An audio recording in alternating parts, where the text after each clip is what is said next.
Hello everybody. So as we got rid of the Lincoln Town Car, we are settling into this 2020 Ford Fusion Hybrid.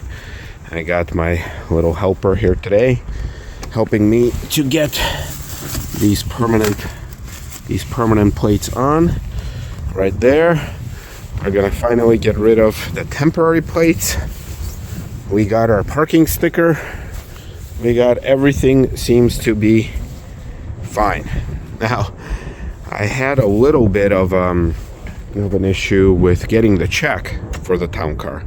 Maybe I'll tell you a little bit more later. But I did get it.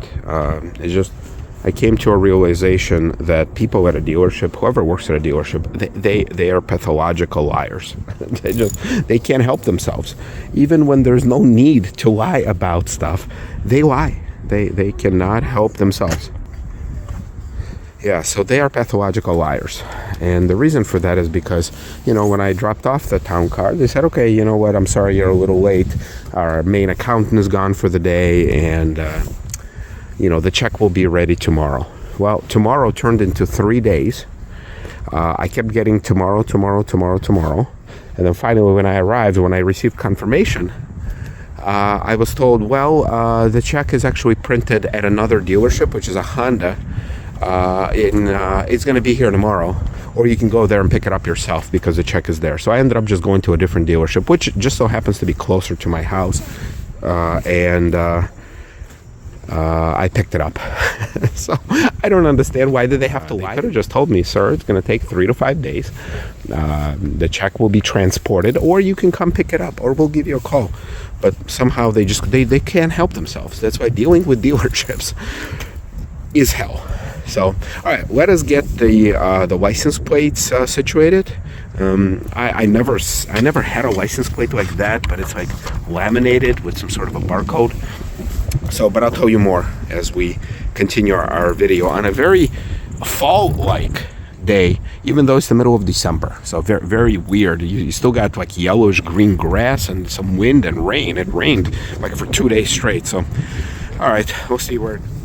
All right, folks. So, with the new license plates firmly in place, we decided to check out the engine air filter because I could not find any records of it being replaced. So I assumed that it was replaced at some point, but at the same time, I could not trust. And ultimately, I do see here Prime Guard. So this is the one we just pulled out. It is pretty clean, but at the same time, I already purchased a new one right here. Here. 03-10-2021, made in China. I think so is this one. I guess let's check what this one is. Well, this one doesn't say anything, so I don't know where it's made. But you can kind of see it's a little dirty, but it was definitely replaced at some point. The airbox here itself is pretty clean. So I've never seen an engine filter, air filter that's kind of this shape. I don't understand this whole contraption, but I guess the air kind of goes in and out from here. Well, I guess it's the air intake, goes through here, filters through there, and then goes into the engine. But yeah, this has got to be the weirdest shape of a filter. But this is a brand new one. This is the one that I went with. No, it's not Motorcraft or anything like that, but it's a filter, right? I mean, it serves its purpose. Now that I know that at 39,000 miles, it's clean, it's new.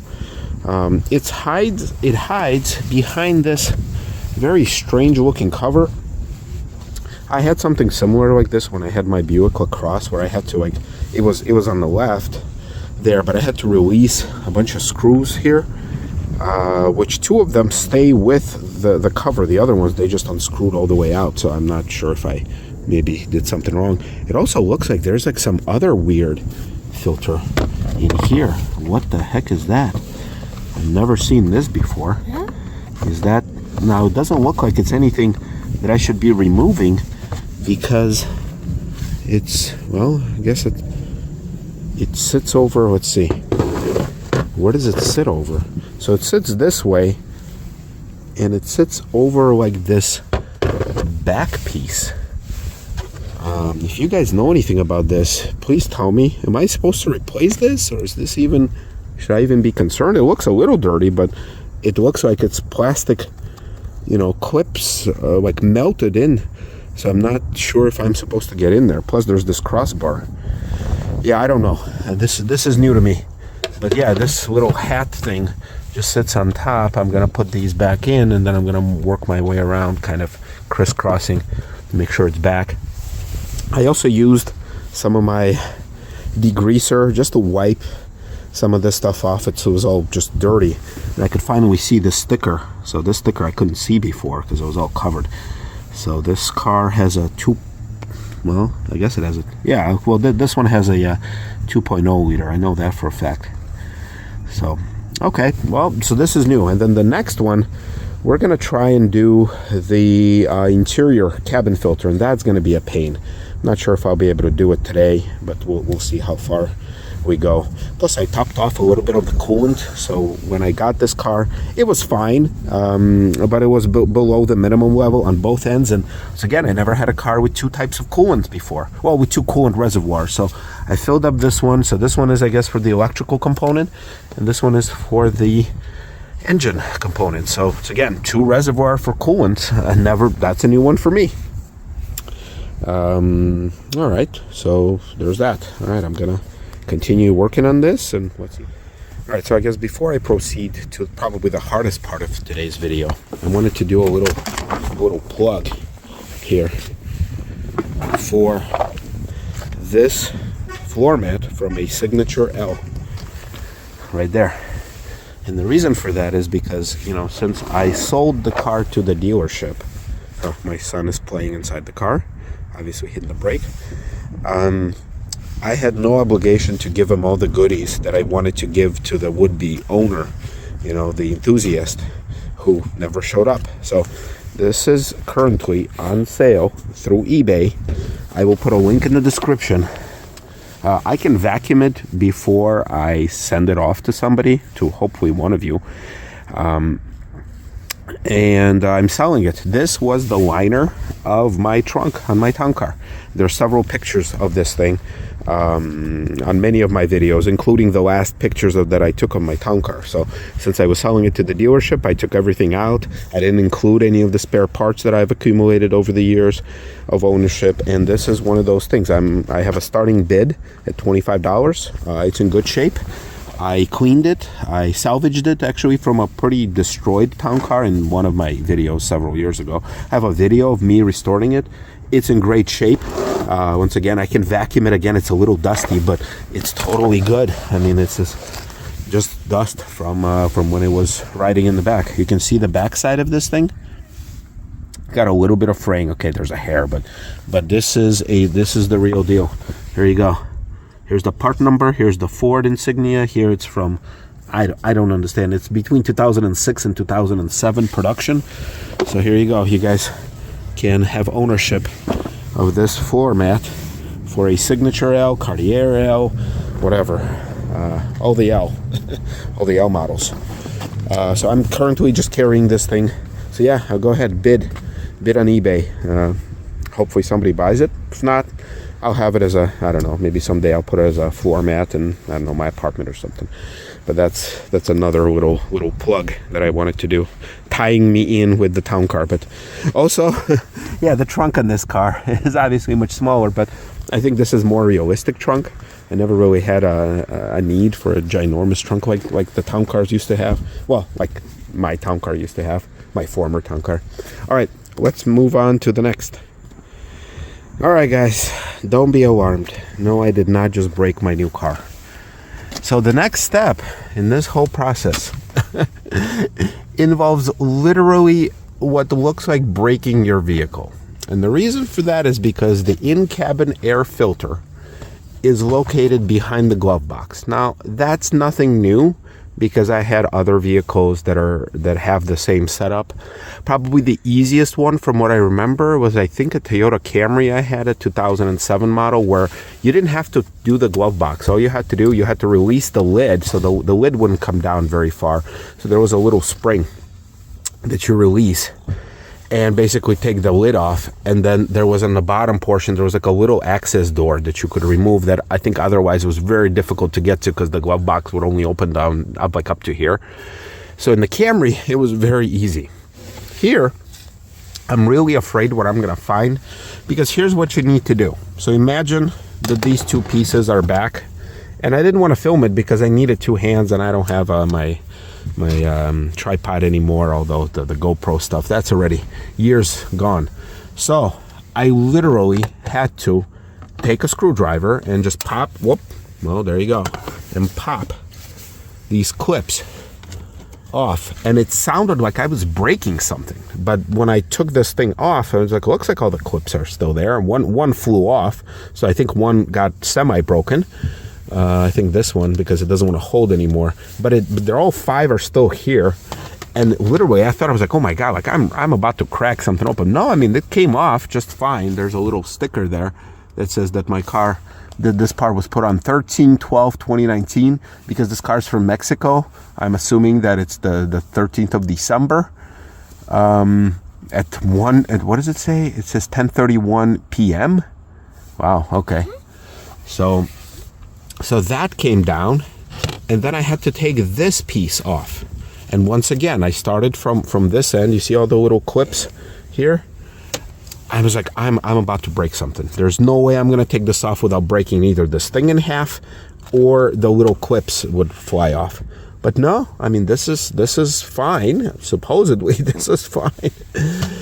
So why am I even doing this? Well, because on this car, in order to replace that filter back there, you have to physically remove the entire glove box. So I got two hidden screws there that are covered by that piece. And to take this piece off, you have to take the side piece off.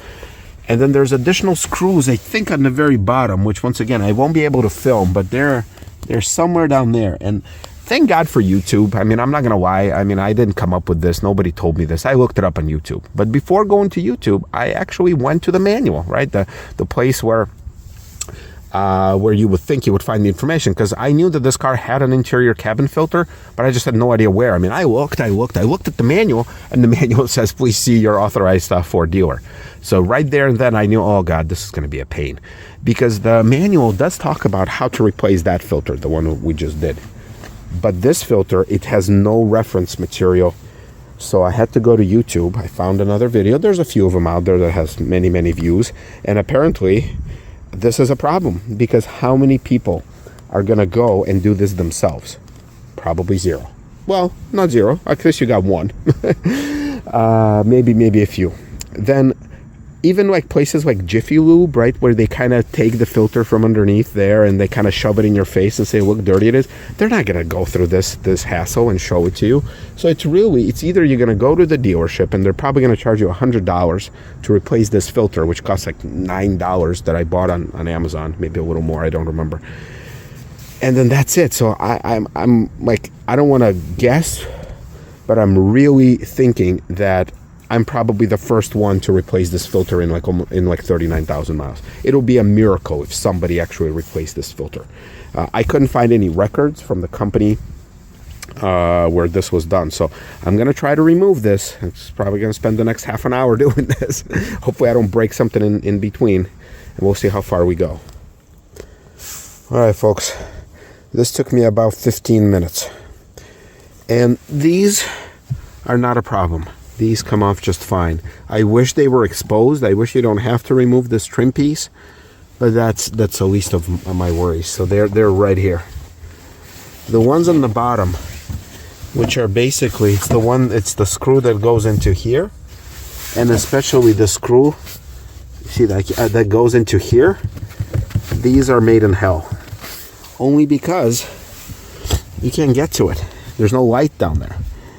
And you have to be in the most awkward position, basically on the floor, going up. And yeah, I mean, maybe if I had a power tool, but it's kind of even hard to get in there. Now, once I realized where all the screws were, the act of removing the glove box, it's extremely violent. And the reason for that is probably because nobody's done it before. So these clips were kind of, I have a feeling they're factory, like as the factory put in there. Because you see this?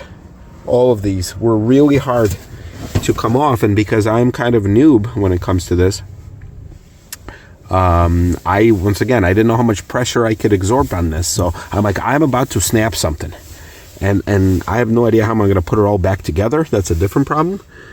Looks like a lot of factory stickers here, a lot of stuff, which once again leads me to believe that what I'm about to find out, which is once again, there's another like a little door. I'm not sure. Oh my god, there's more screws? Is there screws? Let's see. No, it looks like there were screws. So now I'm thinking that somebody was already in here before, because I think these are supposed to be screws. But they're not. So now, how am I gonna get in there? Alright, well, I need two hands, so I'm gonna have to pause. But basically, have the blower motor here, which I guess at this point, if you're a mechanic and you got this far, I guess it's kind of easy at this point because it's all right here. But then, how am I gonna get into this filter? Alright, I'm gonna pause this and try to get in there with two hands. Alright folks, my theory is kind of correct, because when I pulled this filter out, it's not as bad as I thought, but it's pretty bad. So I think what ended up happening that in 39,000 miles, it was replaced once. You can kind of see all the black crap in there.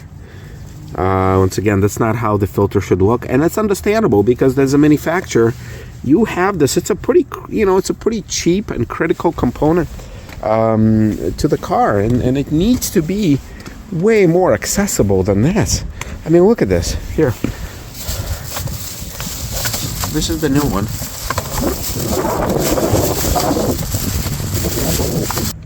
Here, I mean, look at this. This is ridiculous because nobody wants to mess with this thing. Since again, this is an equivalent of doing the headlight, the bulb replacement.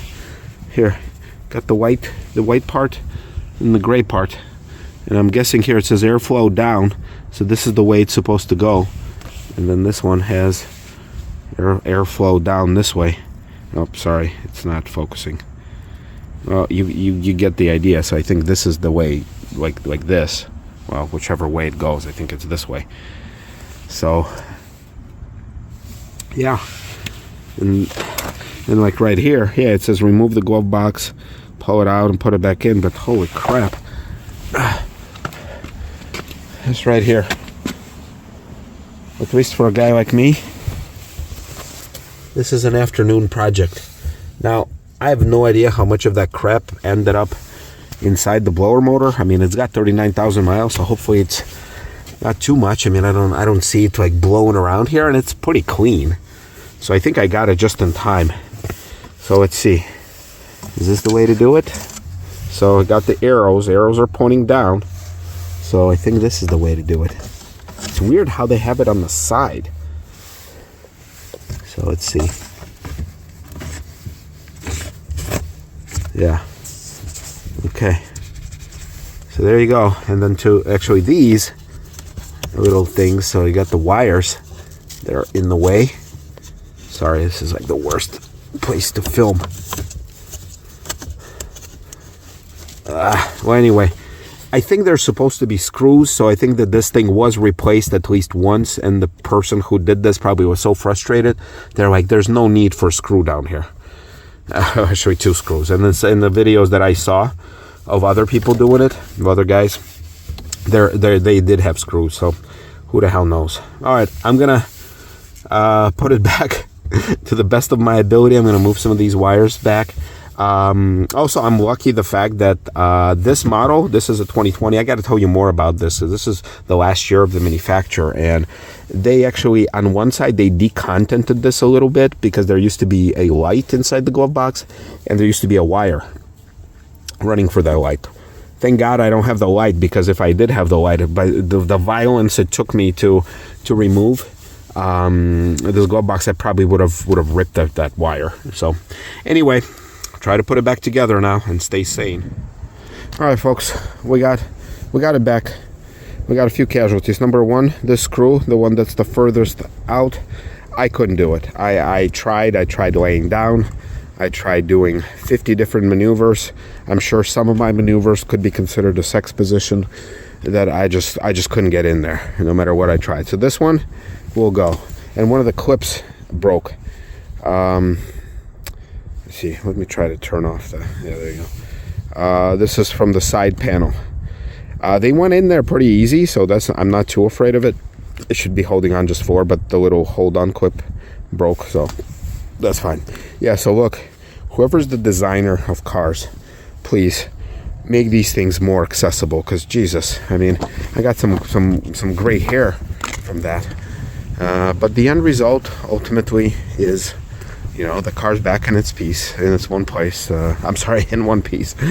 All the panels fit back just fine, all the clips. Yeah, except for that one screw that's on that side. I couldn't. It's beyond my capability to contort and to get it in there. So between the two screws on top and the one on the bottom and the clips, I think that it'll be just fine, unless somebody forcefully tries to rip it out of there, which is probably going to be me in like 20,000-30,000 miles trying to do this again, because this is the you know, the sad part is that this tiny piece can cause, you know, hundreds if not over $1,000 worth of repairs. So okay, so now we kind of got it set up, cleaned, got my hands dirty a little bit. I think now it's time to kind of start my normal videos as far as what I like, what I don't like, some reviews, some weird things that I found out about this car, even some history on this car, because ultimately, you know, there is a story. I'm not 100% sure on the story, but there's definitely a story how this car, I think, wasn't an accident. Now, I think it wasn't an accident before my current company bought it, because they bought it with 2,000 miles. But you kind of see how there's barely a gap here, like in this part, and there's a little scrape there, and then there's a little indent here, which I already touched up. Even when I first took this car on a test drive, I touched this up because I realized this was going to start rusting. So I touched it up before it did. But then on this side, there is a nice even gap. And on that side, there's barely any gap. So I think this car was in an accident once. So some things shifted a little bit, but it doesn't really affect anything on the car. So, and besides, I got it quite cheap. I mean, out the door, $16,500. And comparable cars like this, if you go and try to buy it from a dealership, out the door is probably going to be over 20, maybe 21, 22, depending on the options too. So I think I got a good deal. So whatever money I lost on the town car, you know, being able to only sell it to the dealer at $2,000, I think I kind of made up for it by getting some money saved on buying this one. But that's another story for another video. There's a lot of weird things here that I like, and some I don't. Like, I got to talk to you about the windshield wipers. There's some weird things happening there. All right, everybody, I hope you stick around. Yes, town car is gone. Yes, I'm sad, but at the same time, look, town car wasn't my first car, and it's not my last car, and I don't think this Ford Fusion is going to be my last car. So I'm 38. I still got hopefully some good years ahead of me. So we'll see. Maybe next time we will trade in this thing for something more fun. We'll see. All right, everybody, more videos to come. So don't unsubscribe. I know some of you did. I saw the dip, but then they kind of brought it back up. So hopefully there's enough people to watch my videos regardless of the car that I drive. You know, the town car does not define me. It does not define, sorry, it's got a cold, not define me. So I got other cars in me. I like to do a little basic work on them. No, I can't fix an engine or a transmission, but I can add some fluids to it. I can change some filters in it. I can do some body work, and I promise you I will keep the Flex Seal away from this thing as much as I can.